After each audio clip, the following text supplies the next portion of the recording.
जय राम जय जय राम श्री राम जय राम जय जय राम श्री राम जय राम जय जय राम श्री राम जय राम जय जय राम श्री राम जय राम जय जय राम श्री राम जय राम जय जय राम श्री राम जय राम जय जय राम श्री राम जय राम जय जय राम गुरु पितु मातु महेश भवानी गुरु पितु मातु महेश भवानी प्रणमं दीनबन्धु दीनदायिनी गुरु पितु मातु महेश भवानी प्रणमं दीनबन्धु दीनदायिनी जय राम मैं सबद बजानी करम प्रणाम दूरी दूर पानी सीताराम सीताराम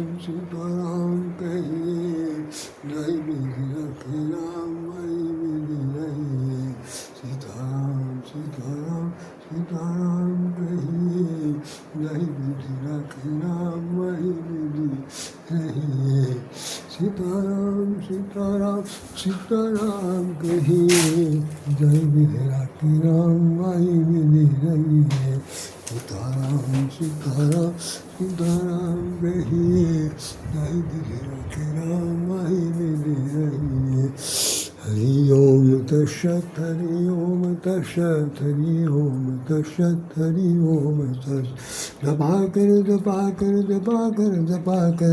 हरि ओम तत्सत् हरि ओम तत्सत् ओम नमः शिवाय ओम नमः शिवाय ओम नमः शिवाय ओम नमः शिवाय ओम नमः शिवाय ओम नमः शिवाय बोले श्री रामचंद्र महाराज की जय।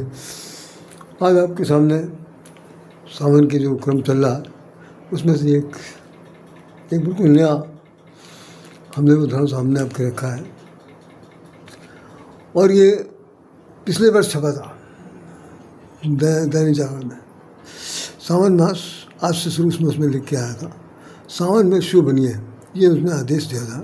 डॉक्टर अतुल टंडन बहुत ही फेमस लेखक हैं और मैं उनको व्यक्तिगत तो नहीं जानता लेकिन हमने उनके बहुत से आलेख पढ़े हैं। दूसरा ये है कि सबरंग में ये दिया हुआ दैनिक जागरण का और साथ साथ दिखाया जा रहा है कि महाशिवरात्रि अवध के आराध्य देव कौन कौन है। कुछ में नागों को बचाने पे वाले नागेश्वर महाराज हैं। 52 दुर्लभ शिवलिंग में से एक शिवलिंग है लोधेश्वर महाराज। गोला गोकर्णनाथ यानी छोटी काशी है, वहाँ पर ये सामने छोटी काशी दिख रही है। गोला गोकर्णनाथ ये लखीमपुर खीरी के पास है। ये महाकालेश्वर का मंदिर है, देखिए मनकामेश्वर मंदिर आपके सामने दिख रहा, जिसको मैंने बताया था 1000 साल पुराना है।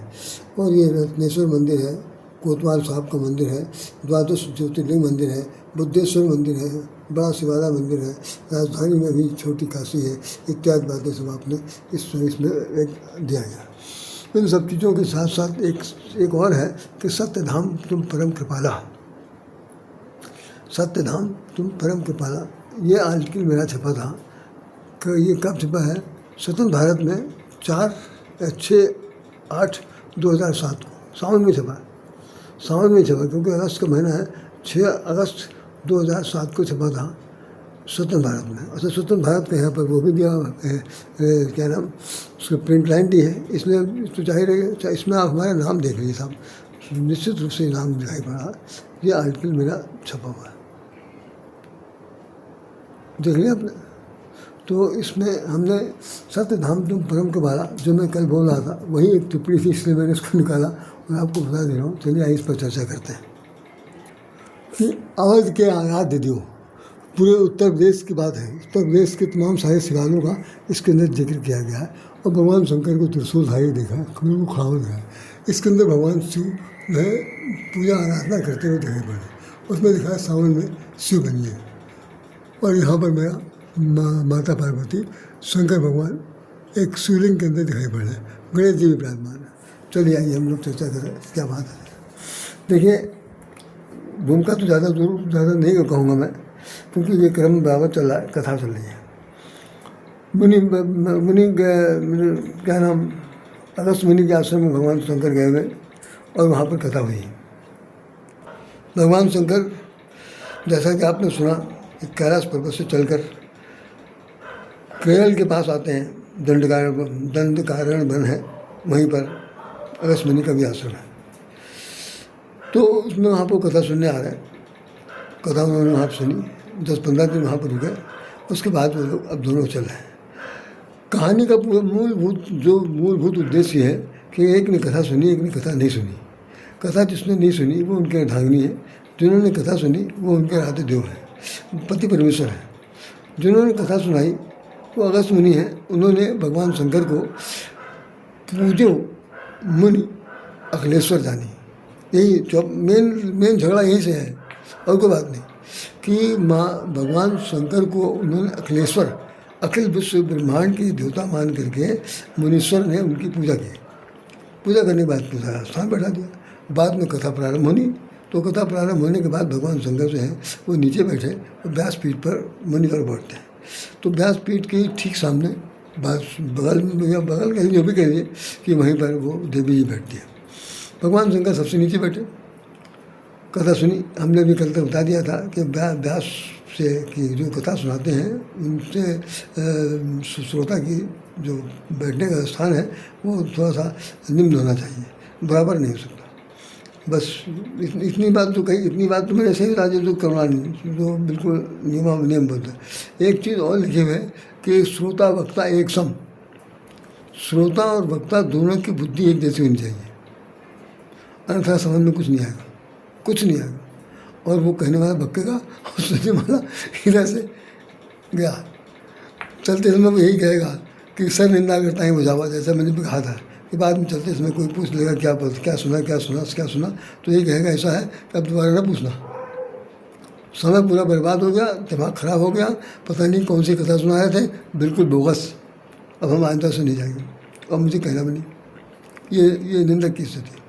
खैर मैं उनको भी सब छोड़ रहा हूँ। अब मुख्य पॉइंट पर आइए, क्या भगवान शंकर पार्वती के साथ, सती के साथ चल रहे हैं। हमने कल तक आपको बताया था कि भगवान राम के दर्शन हो गए और वो अपनी धर्मपत्नी को ढूंढ रहे हैं। खंग हे मधुकर सैनी तुम सीता में देनी, ये भी आपने सुन लिया। अब सच्चाई क्या है सामने आई कि उन्होंने जो प्रणाम किया,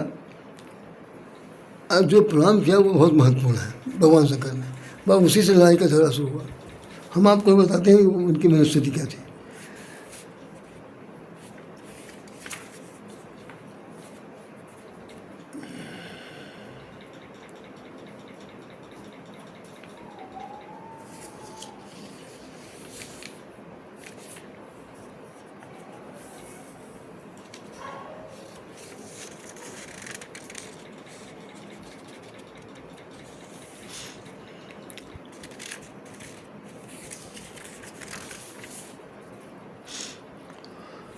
हाँ, तो उन्होंने ये कहा था भगवान शंकर ने कि जय सच्चिदानंद जग पावन, अस कहीं चले व मनोजल जावन। बहुत सुंदर लाइन। जय सच्चिदानंद जग पावन, अस कहीं चले व मनोजल सावन। चले जात शिव सत्य समेता, पुनि पुनि पुलकत कृपाय निकेता। झंझट की जड़ सबसे बड़ी यही है। भगवान शंकर साथ चले जा रहे हैं और जय सच्चिदानंद कह दिया, तो पार्वती जी कहने लगी जय सच्चिदानंद कह दिया और उनको प्रणाम कर लिया। तो मजे की बात ये हुई कि सबसे बड़ा सुरक्षा की दशा ये हुई कि उन्होंने नमस्कार करते नहीं देखा। उन्होंने नमस्कार करते नहीं देखा, केवल यही सुना कि जय सच्चिदानंद कहा। तो जिसको कहा उसकी तरफ उनकी दृष्टि गई, तो देखा कि वो दोनों लोग जो है वो बिल्कुल बनवासी भेष में है और की पत्नी खो गई। दूसरा उनका जो भाई है ब्रदर कोई भी है वो उनको समझा रहा कि रोइए नहीं रोइए नहीं भाई साहब, रोइए नहीं। हाँ, आपके भाभी जी यहीं पर हैं, पत्नी यहीं पर हैं, अभी हम लोग खोज रहे हैं, मिल जाएंगे। तो वो उन्होंने पूछा आपने जय सच्चिदानंद किसको कहा? सच्चिदानंद सच प्लस आनंद, जो संसार का जो सत्य है, जो आनंद से भरपूर है, वो सच्चिदानंद इस धरती पर उत्पन्न हो गया है, जन्म लेकर आ गया है। तो भगवान शंकर ने उनको पहचान करके प्रणाम किया कि मेरे स्टूडियो आ गए, तो नमस्कार किया। तो कहने ना तो ये सच है और ना तो इनके अंदर कोई आनंद है। ये खुद ही रो रहे हैं, ये खुद रो रहे हैं, तो ये कौन सा आनंद हमको दे देंगे? और ये आपकी सबसे बड़ी नासमझी है। आप त्रिभुवन गुरु हैं, उसके बाद ही हरकत कर रहे हैं। फिर हमने आपको बता दिया कि आप राष्ट्रपति के दामाद हैं। अब यहाँ पर सबसे बड़ी बात मूलभूत आप लोग समझ लीजिए, जो लोग जानना चाहते हैं समझ लें, जो नहीं जानना चाहते ना समझें। मैं बता दे रहा हूँ कि जैसे हमने एक उदाहरण दिया था, आम का बकला आम में लगेगा, कहा नीम का बक्कल नीम में लगेगा, उसको एक फेर नहीं किया जा सकता। तो जैसे माता पिता होते हैं, जिस कैटेगरी के होते हैं, जिस स्वभाव के होते हैं, बच्चे भी उसी संतान की तरह पैदा होते हैं। उनमें कोई ज़्यादा कम ज़्यादा नहीं कर सकते। तो कभी कभी जब हम इस बात जरा दो शब्द हट के बोल रहे हैं, जब कभी कोई बाप जो है किसी को डांटता है अपने खराब या शैतान बच्चे को, पता नहीं कहाँ का, समझ नहीं आना कैसा कहाँ से पैदा हो गया, बिल्कुल नालायक कहीं का, मेरे लगता मेरे घर का नहीं है और ये कहीं से हो गया, कोई पूछने वाला नहीं। आ कहाँ से गया, आया तो तुम्हारे तुम दोनों संसर्ग से आया, तो उसके अंदर गुण अवगुण क्यों भरे गए? तो रामचरित मानस के सुंदरकांड में लिखा हुआ है कि कुमत सुमत सबके उर रहीं। संसार में ऐसा कोई व्यक्ति पैदा ही नहीं हुआ और न होगा, देवी देवता सब उसमें शामिल हैं, कि कुमत सुमत सबके उर रहीं, सबके हृदय में निवास करते हैं। कुमत बुरी हरकत, बुरी विचार, बुरे नेगेटिव अप्रोच और सद्विचार, दोनों कहाँ रहते हैं? सब साथ चलते हैं।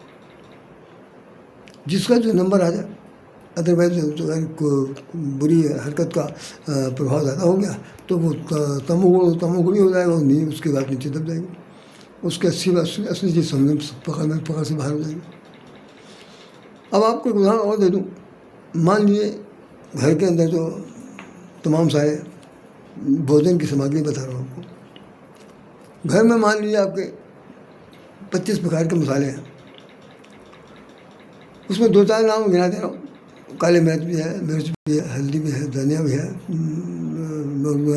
वो कलौंजी भी है, मेथी भी है, और क्या नाम जीरा है, और राई है, नमक है। इस तरह की तमाम चीज़ें जितनी भी है, इटकरी है, फिटकरी है, खाने वाला सोडा है, ये सब एक चीज़ में एक जगह पीस लीजिए। उदाहरण दे रहा हूँ, पीस लीजिए। इसके बाद गुड़ भी है, गुड़ भी है, घी भी है, शहद भी है, दही भी है, दूध भी है, और वो क्या कहते हैं चीनी, शक्कर भी है, खंडसारी भी है, मिठाई भी है, बर्फ़ी भी है, पेड़ा भी है, सभी कुछ है। इन सबको भी मिक्स कर लीजिए।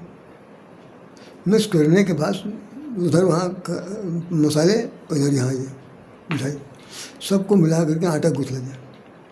आटा गूँथने के बाद अब आप रोटी बनाइए। रोटी ना बनाई, आटा गूँथ लीजिए। अब राय साहब आपसे पूछ रहे हैं, इसमें ज़रा सा आप वो निकाल दीजिए मेथी, इसमें से कलौंजी अलग कर दीजिए, उसमें जो वो कड़वाहट है ना वो ख़त्म कर दीजिए, और जहाँ तक हो सके इसको इतना शादी कर दीजिए कि इसके अंदर केवल शहद ही शहद तक है। भैया मेरी बात सुन लीजिए, हम तो कुछ भी नहीं है, कोई देवी देवता भी उसको अलग नहीं कर सकता। कोई देवी देवता बता, अगर 36 गुण होते हैं तो 36 गुण में से मान लो 18 गुण, जब हम लोग शादी होती है ना तो 18 गुण कम से कम मिलने चाहिए, और 36 मिल जाए तो क्या करना, 36 मिल गए, राम सीता जंगले चले गए, 24-28 तक मामला समा। तो ये गुण क्या है? ये गुण और अवगुण मिला करके हम लोगों के पास 36 और 24 18 तक बनना चाहिए। तो अब स्त्री के मान लो थोड़ी देर के लिए 15 गुण, आदमी के 17 गुण, तो 17 गुण और 15 गुण मिला करके होगा 32। तो पंडित जी कहते हैं कि 32 गुण मिलना ठीक है। तो अब अवगुण भी मिला हुआ है और गुण भी मिला हुआ, उन दोनों के संसर्ग से, पति पत्नी के तालमेल से, स्त्रीगामी और पुरुषगामी बनने के उद्देश्य से जो संतान पिंड बनेगा उसके अंदर ये अवगुण बाकायदा होंगे। ये बात अलग है कि 15 गुण पहले कौन निकले, अवगुण कौन निकलेगा, 17 गुण पहले कम निकलेगा, तो निकल नहीं सकता, बन नहीं सकता। वो बच्चा जो है वही हरकत करेगा। और आप सोच रहे हैं कि भाई ये बाहर से सीख गया, बाहर से कैसे सीख गया? वो आपकी हमारी ही रोम से निकला। कई लोग कहते हैं आखिर में है तो मेरा रक्त, है तो मेरा खून, तो खून है तो क्या, जो खून है तो बहरी होगी। अब यहाँ दशरथ के राजा दक्ष की क्या स्थिति, राजा दक्ष जो है वो बहुत अभिमानी, अखंड अभिमानी कह लीजिए उन्हें, और वो अभिमान से भरपूर है। इसीलिए उनके उनके मस्तक पर जिस वक्त सारा सब कांड हो गया था तो बकरे का सर लगाया गया था काट के। बकरा जो है वो हमेशा मैं बोलता, और मैं बोलने वाला व्यक्ति जो था मैं, मेरा, तुम, तुम्हारा, मैं तू यहाँ होती, वहाँ अहंकार भरा होता। वो अहंकार की कोई सीमा नहीं होती, अहंकार का कोई आकार नहीं होता, और मैं का कोई आकार नहीं है। मैं वाला आदमी जो है वो दूसरे किसी को मैं समझते नहीं। तो अब उनकी बिटिया क्या होगा, उनके अंदर भी वही भरा हुआ। तो वो जो है वो होता नहीं कि वो फुलफुला रही है। दिमाग में क्या है, प्रजापति है, दिमाग में क्या है, राष्ट्रपति है, और राष्ट्रपति की बेटी से शादी हो गई भगवान शंकर की। भगवान शंकर बहुत पहले बहुत ही बुरी तरह फंसे हुए, शुरू में ही शादी नहीं कर रहे थे, लेकिन चलो खैर उसको भी हम नहीं लाएंगे, प्रसंग नहीं लाएंगे। तो वो बार बार ये कह रही हैं कि राष्ट्रपति के दामाद हैं और आपकी इतनी अकल होनी चाहिए कि इतना बड़ा नाक कटा रहे हैं। लोग पूछेंगे क्या कहेंगे कि आप किस तरह को नमस्कार कर रहे हैं। सारी दुनिया देखेगी, कुछ नहीं सुने ही तो है ये। भगवान शंकर चुप है, कह रहे बहुत बुरे बस है। अब अगर मैं बोल देता हूँ तो झगड़ा हो जाएगा, और मैं चुनौती के साथ आपसे कह रहा हूँ, कोई पंडित ने नहीं बताया अभी तक, नहीं बताया, मैं बता दे रहा हूँ। आपस में तू तड़ाक हो गया, आपस में तू तड़ाक हो गया, क्योंकि वो अपने घमंड से चूर थी। तभी उन्होंने कथा भी नहीं सुनी थी कि वो उसको इंफिनिटी कम्प्लेक्स डेवलप हो गया कि ये मुनि जो है ये क्या जानता, किसको गुजारता, हमारे पति से ज़्यादा जाता है। जब पैर छूती हमारे पति का तो इसको क्या होता, सब कुछ होता है। लेकिन भगवान शंकर जो है चुप्पी साधे चल रहे हैं। आखिर में ये स्थिति हो गई। सुन लीजिए क्या करें। भगवान शंकर ने जब देखा कि भाई वहाँ लिखा है कि कुसुम जान में किन चिन्हारी, बुरा समय समझ करके उन्होंने लाख पूछा कि भाई कौन है, इनको तुम कैसे जानते हो, कहाँ देखा, किस तरह देखा, आज कैसे देख रहे हो, कुछ नहीं बताया। और कहा कि कुसुम जान में किन चिन्हारी, बुरा समय है, बताना ठीक नहीं। तो भैया ऐसा है, पहली चीज़ तो ये सुनिए कि हम लोगों का जो पिंड बनता है, बच्चे संतति बनते हैं, वो हमारे ही गुण अवगुण से मिलकर बनती है। और इस गुण अवगुण का जो साक्ष्य है वो रामचरितमानस के सुंदरकांड में लिखा हुआ कि कुमाती सुमति सबके उर रही, वेद पुराण संत अस कहीं, वेद पुराण संत महात्मा ऐसा कहते हैं। और एक उत्तरकांड में भी एक चौपाई आई है, उसके अंदर भी लिखा हुआ है कि गुण और अवगुण को शान करके, ये लिखा है, बिल्कुल यही लिखा, सब नहीं लिखा, गुण और अवगुण को शान करके ब्रह्मा ने एक विचित्र संसार बनाया जिसको एक दूसरे से अलग नहीं किया जा सकता। तो अलग कैसे कर दोगे जब उसके अंदर सब इसी तरह से घुसा हुआ।